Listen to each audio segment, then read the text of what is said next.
sores.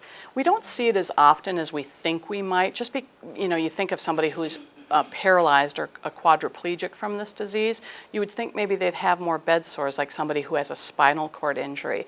We see them, but just not as often, and we think it's because unlike having a spinal cord injury where the person can't actually feel that maybe they've been in one position too long or that they're uncomfortable, a person with ALS can feel that. That's always been the amazing thing to me. They can feel that they are uncomfortable. Even though they can't move an inch, they can feel it, so they will ask their caregiver to turn them or reposition them. So we see it, but we don't see it as often, and that's probably why. Certainly, there are different kinds of cushions that can be tried, different mattress overlays, and those are things, again, that we will talk about later on in this talk. Fatigue, I kind of gave you some reasons. If somebody's not breathing well at night, they're not going to rest well or feel well rested.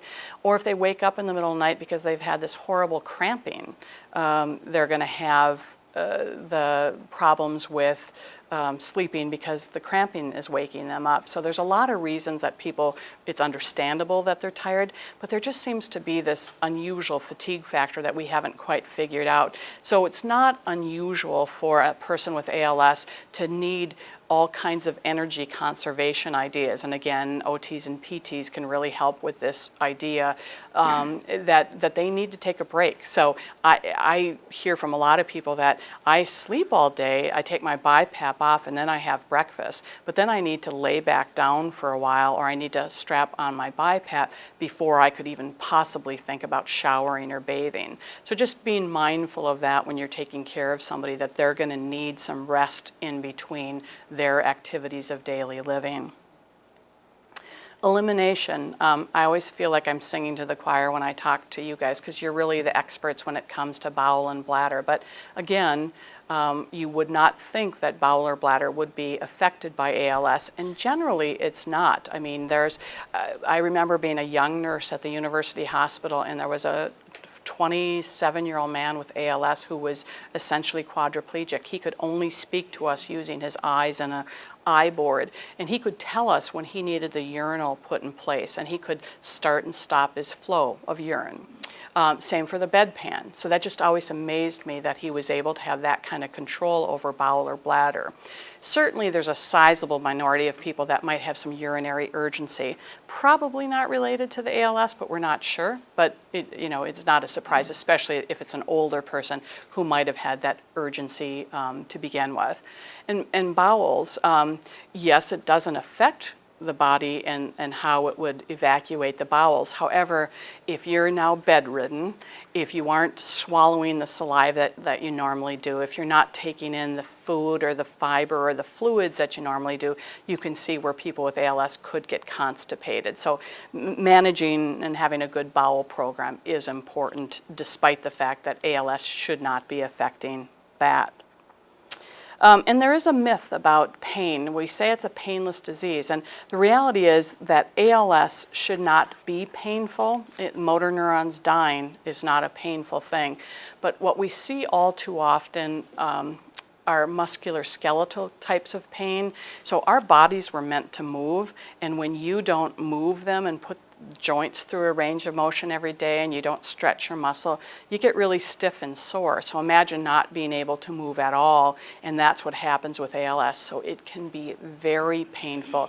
If range of motion isn't done to their shoulders, they can have something called shoulder subluxation. It's just a dislocation, spontaneous dislocation of their shoulders. They literally lose all the muscle that's holding their skeletal structure together, and they just have these spontaneous dislocations of their shoulders. So that can be very painful. That's why proper transferring is so important. You never want to lift somebody up from their arms, because we have had family caregivers literally take the arm and joint right out of the socket just because they use their arms to get them up.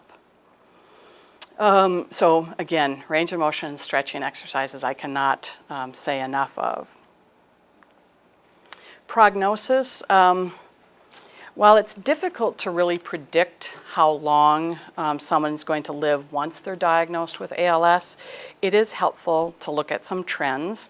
And we say that about half the people will die within 3 years after their diagnosis.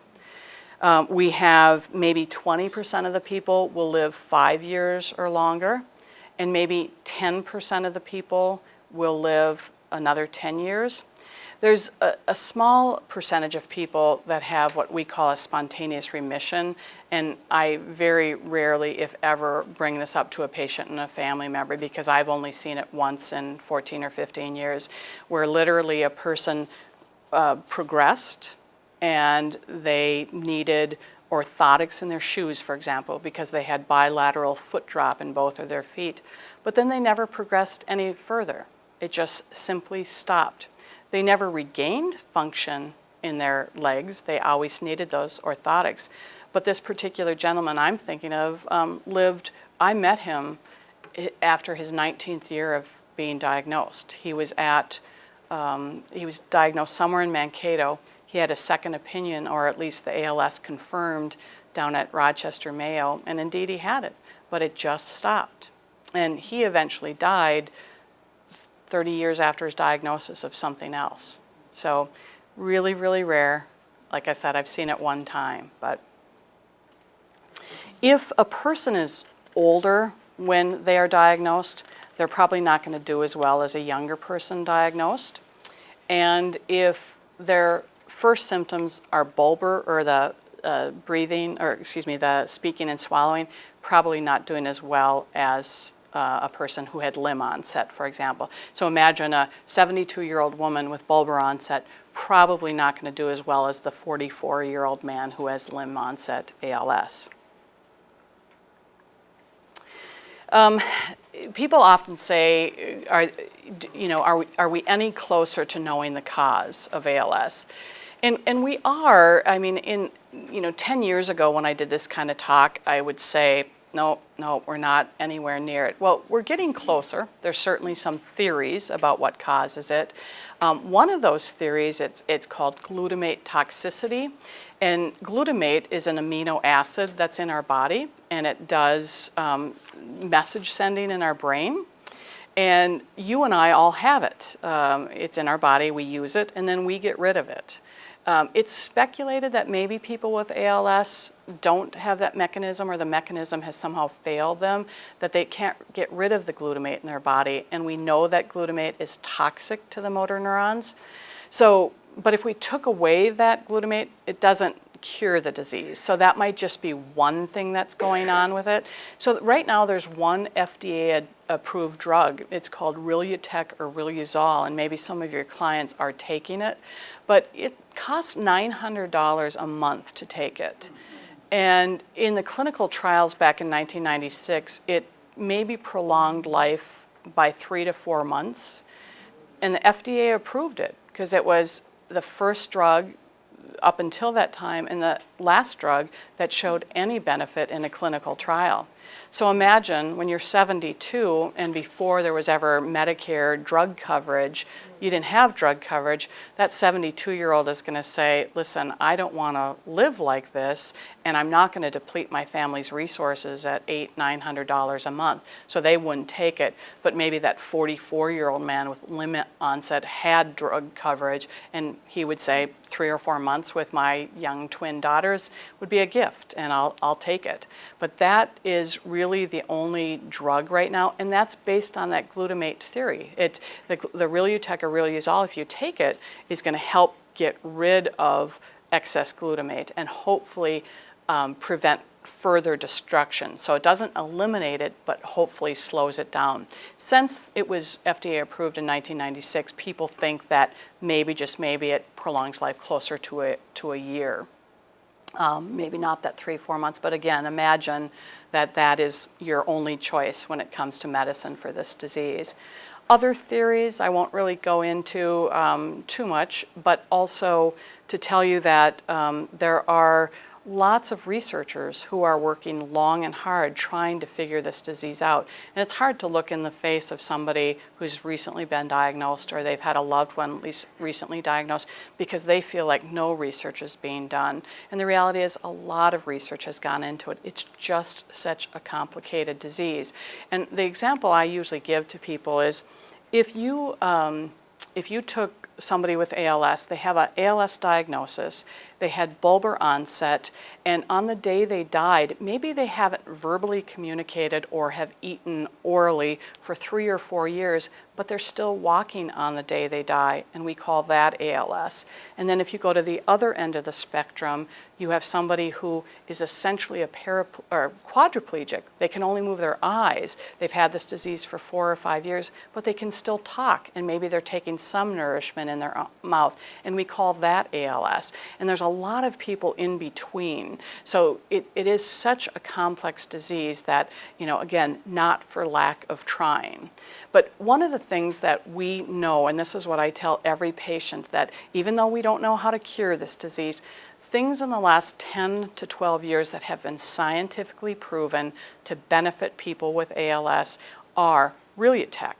So if you have drug coverage, if you can tolerate the medication, why wouldn't you take it, right? It's been the one drug that we know will treat ALS or prolong life. The second thing we know is if you had a feeding tube, if you keep your nutritional status up, so not everybody needs a feeding tube, but if you need it, and or you keep your calories up so that you aren't losing as much weight as you would, you're going to do better. You're going to do better longer. You're going to breathe more efficiently. We know that a BiPAP, the device I mentioned in breathing, we know again that rests the respiratory muscles. Those are 3 things that for certain scientifically have been proven to help people with ALS. And then there's some discrepancy, but there's been mixed studies that people who attend a multidisciplinary clinic do better. And Jennifer's going to talk to you a little bit more about the multidisciplinary clinics that we work with. So often we're asked, how do you do this when there's no hope? Well, I believe hope comes in many different forms, and I believe that there are people really desperately trying to figure out a way to stop the progression. So if my first symptom was I can't hold my golf club like I did before, but somebody diagnosed me with ALS and I had a cocktail of medications that I could take that would stop the progression forever, I think most people would be pretty happy with that. So that's what research is looking at, ways to slow down the progression of ALS.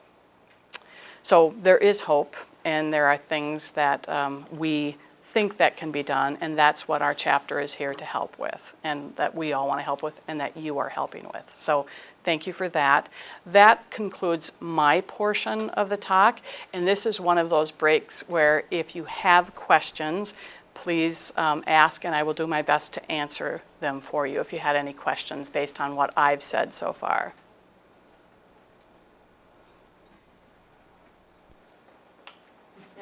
Yes? Yeah, the last day said there are 3 things that we help people with ALS live longer. I took down the feeding tube and the BiPAP to help them breathing, and what else? Taking the question was, what were the things that I just mentioned that would prolong somebody's life? One of them being the BiPAP, the breathing device. One of them being a feeding tube. One of them being the medication Rilutec or Riluzole, the only FDA-approved drug to treat this disease. And then the fourth, which I will believe forever, that attending a multidisciplinary clinic where you have a team that is looking at all of your needs, addressing any issue that comes up, those are the 4 things, again, that we've known scientifically can help. People are trying all kinds of unorthodox treatment modalities, but these are the things that we know are proven. And now that you said that, I just wanted to say one other thing. There's a lot of talk about stem cells. It's been sort of this controversial stem cell thing. We just learned that there is going to be a phase 1 study, meaning a safety study, done in one place in this country. It's in Emory University in Atlanta. And it's going to be starting maybe in the next 3 or 4 months, and it's going to be a small one. There'll probably be 12 people with ALS who can participate in this study, maybe 18. But that's the hope that's out there, that somehow stem cells are going to be the answer to the prayers of people with ALS. Personally, I'm not as hopeful. You think of if somebody had Parkinson's, the problem with Parkinson's are all within the brain.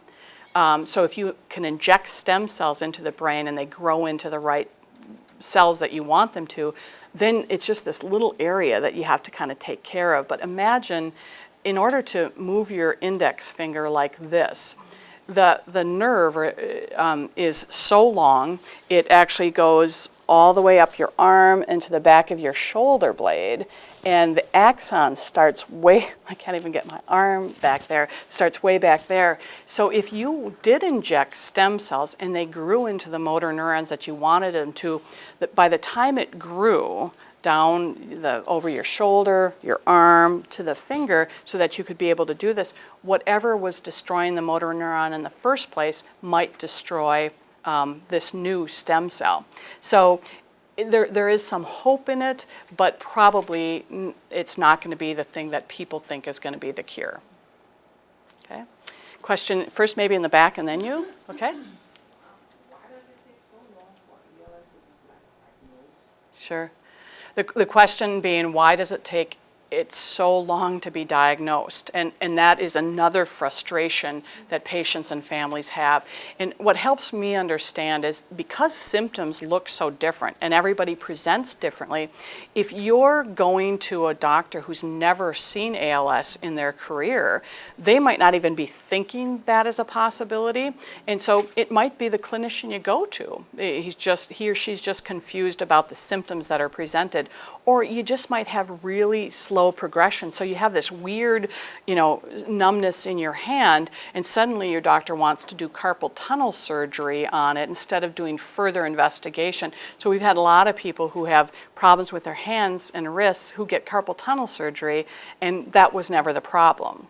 So it's just because it presents itself differently in people, and because you go to a lot of doctors who may never in their entire career see ALS, or maybe once or twice, and that's all. So a couple different reasons. Did that make sense? Okay, thank you. And you had a question? Yes, I just wanted to find out, is there a particular race that is more affected by this? Good question. The question was, is there a particular race that is more affected by ALS? And we don't believe so. It seems to affect every race equally. So we don't believe that race plays an issue. We don't believe any part of our country, like if you had multiple sclerosis, people in northern part of the United States have a higher incidence of MS than they would if they lived in the south. That's not true with ALS, so no. The only thing we know is that slightly more men get the disease than women. I think the highest ratio I've ever seen is 1.6 man for every 1 woman. So, but no, race doesn't seem to be an issue. Yep. Yeah, a question? So why would Minnesota be twice the rates of North Dakota? Oh. Because of population, or because of our hospitals, or? Great questions, you guys. The question was, why does Minnesota have so much more ALS than North Dakota? And that's exactly right. You answered your own question. It has to do with population. Yeah, our state is so much more highly populated than North Dakota. There might be a little bit of the fact that there's more health care here. If you're in really rural North Dakota, you might see your primary physician who says, I think you have ALS, there's nothing you could do, and we never hear about that person. But I think it's more based on population than anything. Okay.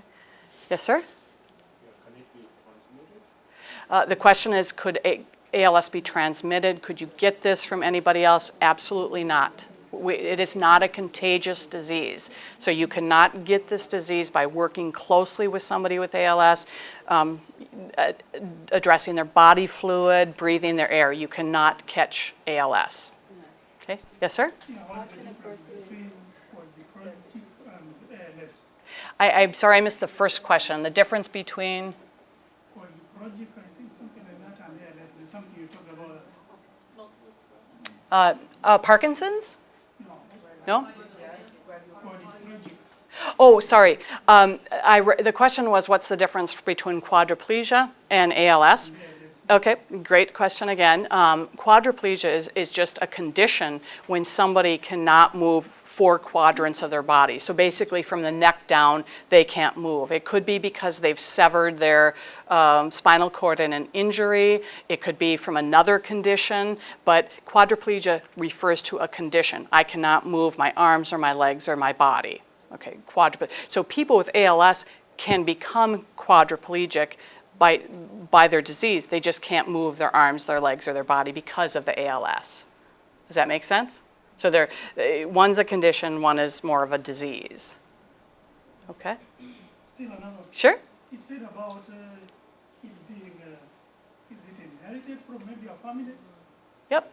Suppose these are treatments, can it still again go to another generation maybe from? Sure. The question being about the genetic form of the disease, and there are 5 to 10% of all the cases that are what we refer to as familial, so there is a genetic component. And yes, it is inherited from family to family. Not everybody gets it, but you would likely have a 50% chance of getting it if your mother or father had it, for example. So we have worked with people, multiple generations of people who have had ALS, or we kind of know, we don't even need to call in a genetics counselor if we talk to somebody and they say, you know, my grandfather died, my uncle died, my mother died, I have a cousin who died. We know they have the familial form of the disease. It gets a little more complicated in doing blood genetic testing, but genetic counselors can help determine that. But yes, there's a small percentage of people who have the familial form of the disease, the genetic form. Okay. Okay. How about we've got just another minute. Sorry, there's just time for one more question. So. Sorry, she had her, maybe I could answer questions after or at the end of our second break, but maybe we'll do one more here. I just want to know how your body can get rid of the toxic by taking the 900-hour pills, medication. Sure. The question is, how does your body get rid of whatever is causing ALS by taking the Rilutech, which costs $900? And the mechanism in that drug is that it does what your and my body does originally. It just allows you to get rid of it. It kind of sops it up. I liken it to a sponge. It gets rid of excess glutamate, and then you detoxify it out of your liver, and it gets out of your body that way. And then there's less likely that it's going to that dose of that high glutamate is going to cause further damage to the motor neurons. That makes sense? Hard to believe, but it does. So. Thank you. You guys had phenomenal questions. Thank you for that. The 4 other folks are going to speak to us. We're going to have a little break, I believe, where you can stand, but then you'll have 4 more speakers in the next hour, and then there will be time for questions after that. So I apologize for those of you who didn't get your question answered now, but would be happy to address that afterwards. So thank you very much. My name is Lynn, and I'm the Patient Services Director with our chapter. And we're going to switch gears a little bit now, and we're going to talk about our national organization and our chapter and our programs that we offer. And our chapter is part of a national organization, the National ALS Association. And the national organization actually has 42 chapters across the United States. And the ALS Association's mission includes what our chapter's patient services staff try to do every day, which is to empower people with Lou Gehrig's disease and their families to live fuller lives by providing them with compassionate care and support. The ALS Association's vision is to care for and support all people living with Lou Gehrig's disease. Our chapter's service area is the state of Minnesota, the state of North Dakota, and also Superior, Wisconsin. Our patient services staff coordinate a variety of programs and services for people with ALS and their families or caregivers. And our programs are free of charge, and all of our fundraising is done either through events or through private donations. And over the next 45 minutes, several of us are going to talk specifically about our programs and our services. Now, Lisa got through telling you that really there is no kind of typical course about ALS. But just for today's sake, I just want to talk a little bit about what a typical course might be, with the understanding that with ALS, the progression can be very different. So someone might have ALS for just a few months, and someone else might have it for many, many years. But a common progression might be that someone starts having trouble walking, and so they might start to use a cane. And then they have a little bit more trouble, and they use a four-wheeled walker. Then they have a lot of trouble with walking, and they use either a manual wheelchair or a power wheelchair. And maybe at the same time that they're having leg weakness, they also start to have some arm weakness. So they have trouble with maybe writing or typing on their computer keyboard, or maybe feeding themselves. And so they start to use technology and equipment to compensate for that weakness. And then as the muscles of their limbs are becoming weaker, they also might have difficulty with swallowing or speaking. And so they might end up using an augmentative communication device, or maybe a feeding tube for nutrition. And as I said, this progression can be as short as just a few months, or it can last for many, many years.